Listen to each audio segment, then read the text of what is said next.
Onde no iPhone 11? A chambre pour te. Hein?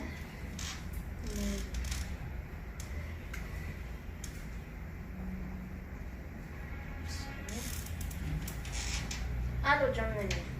Ah? Mas comment est? Quand iPhone 11 nan mando depuis tant John Lenny? Hein? Chambre pour téléphone nan ba mwen? Ça fait comme ça John Lenny? Op fin kote m? Op fin kote m ap kote mwen la Canada? Ebyen map ton m. Map ton m John Lenny. Ok. Ok, map ton m. E di la fin map ton m. Ok.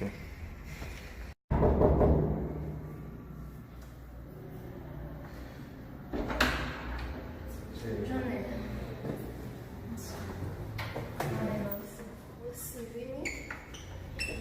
Receive me. Ai non. Michel, mwen ki di ma pou ba, wak ap mette di show kon Comment sa. ça met ton choix? Non, John Lenny. Non. Ah? Men yo ki men de kote. Hey, merci. Merci, chérie. Fantos. Qual o veco? Merci, chérie. Merci. Merci, mas tá fazendo não é? Mwen chofer moto kapten. Mwen chofer moto kapten yo di yo abon di sa kablet.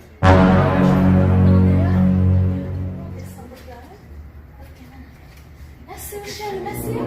Attendez. Ai, iPhone 11. Attends, como você... Se for ter lá, tô com o veco, como vê. Ai.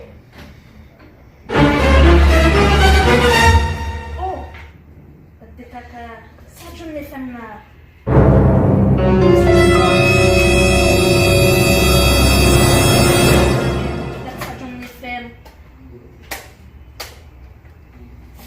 Shit. Eita.